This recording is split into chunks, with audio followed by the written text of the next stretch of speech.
Bonjour tout le monde, jour numéro 11 du défi Expérience qui va durer 21 jours où je stimule mon nerf vague pour avoir accès à cette conscience naturelle que l'on a tous en nous. Donc, la semaine dernière, on était sur l'énergie, notre vitalité et puis d'apprendre à observer nos différents états. D'accord? On a différents états. On a, petit rappel, le vagal dorsal qu'on appelle le hider. C'est toutes les personnes qui sont plutôt réservées, timides, qui n'osent pas prendre la parole en public, qui préfèrent s'effacer au lieu de se mettre en avant. Ensuite, on a le sympathique. Là, on est plus dans le fighter, c'est celui qui est dans l'action, c'est no pain, no game, la vie est dure, il faut y arriver coûte que coûte, je suis le meilleur, etc. Et puis aussi, on a le fuyant, c'est le dreamers. Là, c'est plus des personnes où l'énergie se disperse un peu à droite, à gauche, mais en fait, ils vont jamais en profondeur dans les choses qu'ils ont envie de faire. Parce que ils se mettent comme une carapace et même si ça va pas, tout va bien.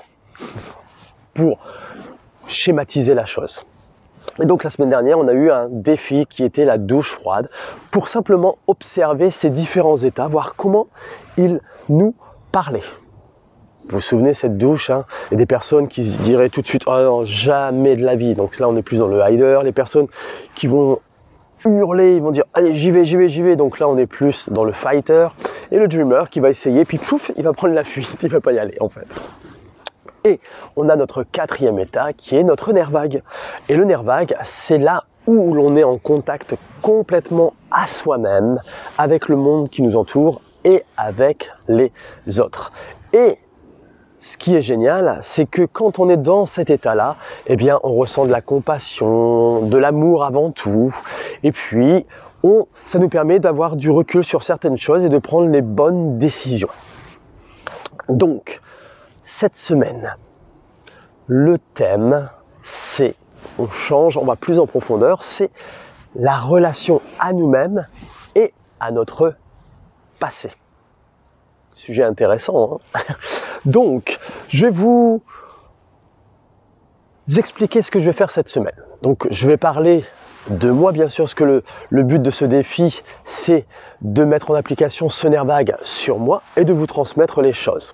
C'est pour ça que je fais ce défi. D'abord pour moi, mais aussi après, c'est vraiment pour vous preniez simplement conscience. C'est ça qui est important, c'est de prendre conscience de comment ça fonctionne notre système nerveux. Et donc cette semaine, avec cette relation à nous-mêmes et à notre passé, eh bien, je vais vous expliquer comment notre relation peut jouer grâce à notre nerf vague et à nos différents états. D'accord? Vous vous souvenez, dorsal, sympathique, fighter, dreamer, et le quatrième, c'est la ligne profonde, enfin moi la ligne profonde dans le système facial, ou le nerf vague. Et il faut savoir que l'on est tous, tout le monde, on est avec un nerf vague. Et comme Peter Levine le dit, on est pour être câblé. D'accord? On est pour être câblé. Stéphane Porges plutôt. Peter Levine c'est sur les traumas, mais Stéphane Porges, il dit vraiment qu'on est né pour être câblé. Et du coup, ce nerf vague, on l'a tous en nous, et à partir du 8e mois, eh bien, il y a une gaine qui se forme autour du nerf vague et c'est ça qui nous permet de renforcer ce nerf vague et d'être en sécurité. On est fait pour être en sécurité, mais on ne nous a pas appris à développer cette sécurité grâce à ce nerf vague. Alors, s'il y a des personnes, bien sûr, qui disent bah, « oui, mais moi, je suis né avant terme », eh bien, sachez qu'il y a différentes méthodes. Hein. C'est ce que Ludovic nous avait expliqué pendant le webinaire. Des méthodes du toucher, où la maman prend le bébé contre sa peau, et ça stimule le nerf vague, et ça fait augmenter cette gaine qui se construit naturellement. D'accord? Donc, on est né pour être câblé. C'est-à-dire que quand on est un petit bébé, eh bien, on est obligé de dépendre de la personne qui nous a mis au monde. Ou, par exemple, s'il y a des personnes qui ont été élevées hors de leur maman. Donc, la base de tout, c'est que l'on dépend de l'extérieur, d'une personne de l'extérieur. Parce qu'imaginez, vous laissez un bébé tout seul, eh bien le bébé ne va pas vivre longtemps. Hein, parce qu'on est les seuls êtres qui mettent plus de temps pour pouvoir être propre, manger tout seul, etc. Chez les animaux, ça se fait très rapidement, si vous observez bien. Sauf nous c'est plus long. Donc du coup, au début, on dépend complètement de notre maman. Et puis voilà, on apprend, et c'est là où on va commencer à mettre en place des choses, voir tiens, est-ce que je suis en sécurité ou en insécurité? Parce que notre système nerveux, son objectif constamment, des milliers de fois par jour, tout le temps même, tout le temps, il va capter est-ce que je suis en sécurité ou est-ce que je suis en insécurité? Et quand on est en insécurité, eh bien c'est quand on est dans l'état au niveau de notre système nerveux, soit le dorsal, soit le fighter, soit le dreamers. Et du coup, dans ces états-là, on est plus en mode survie. Et est-ce que vous saviez que 85% de la population est en survie? Et ça a été prouvé. Et puis, si on arrive à se connecter à ce nerf vague, eh bien, on vit en mode vie, avec un grand V-I-E. Vous voyez, donc, système nerveux en insécurité, on est en mode survie. On a mis en place un mécanisme, et ce système nerveux nous permet de nous maintenir en vie. Donc, il nous protège toujours, hein. Tout le temps, c'est toujours dans la protection. C'est ça qui est génial. Mais on est en mode survie. Et quand on est en mode je vis, eh bien, c'est quand je suis connecté à mon nerf vague. Donc, pour revenir à ça, c'est-à-dire que quand on est, eh bien on dépend de notre maman. Et puis il y a des choses qui vont se mettre en place où on va dire tiens, là je suis en sécurité, là je suis en insécurité. Après, on va grandir. Pendant notre adolescence, pareil, quand on va à la maternelle, etc., nos parents, ben, ils nous apprennent des choses. Hein. C'est grâce à eux qu'on apprend ce qu'il faut faire, pas faire, etc. Et quelquefois, eh bien, on va développer, c'est pas quelquefois, c'est qu'on va développer ce qu'on appelle des liens d'attachement par rapport à l'extérieur, par rapport aux personnes à l'extérieur.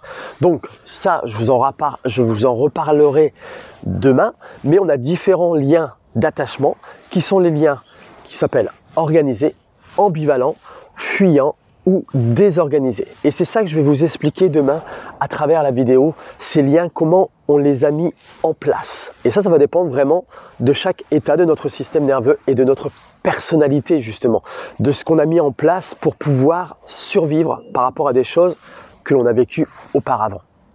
D'accord? Donc, ça sera demain. Aujourd'hui, c'était simplement pour vous faire prendre conscience de ça, que l'on dépendait vraiment de nos parents, et c'est ok, hein. Et puis ensuite, quand on a été à l'école, eh bien, on s'est, pareil, développé avec nos différents états par rapport aux autres aussi. C'est toujours par rapport aux autres qu'on s'est construit. Et après, on se construit par rapport à soi. D'accord? Donc, l'extérieur a une influence énorme sur nous quand on était bébé, quand on était enfant, quand on était adolescent. D'accord? Et c'est là qu'après, il y a des personnes qui vont être plus timides, plus réservées, ou il y a des personnes qui vont être dans l'agressivité, ou qui vont contredire tout le temps les choses, ou des personnes qui vont vouloir aider tout le temps les personnes parce qu'ils ont besoin d'être aimés, etc.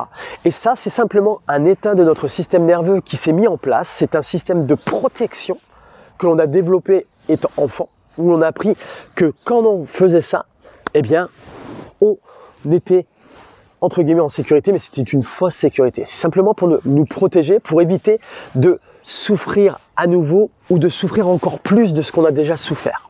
D'accord? C'est super intéressant. Pour moi, ça me passionne. Donc voilà. Donc c'est ce que je vais vous parler demain en détail par rapport à ces différents liens d'attachement.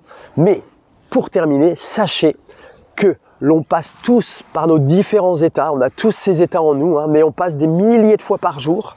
Mais quelquefois, il y a des personnes qui ont un état qui est dominant. D'accord? C'est ce qu'on appelle un réflexe vagal. C'est vraiment un dominateur que moi j'avais, par exemple, qui était plus à un moment de ma vie dans le fighter. Je ne supportais pas l'injustice. C'était un truc qui m'électrisait et dès qu'il y avait injustice, je fonçais. Mais par contre, j'ai appris que je réagissais comme ça parce que mon système nerveux me protégeait et c'était ok. Et c'est ça que je vais vous partager cette semaine, comment j'ai vécu ça, comment j'ai pris conscience de tout ça. Voilà, eh bien je vous laisse, je vous donne rendez-vous demain pour la suite du défi. Bonne journée!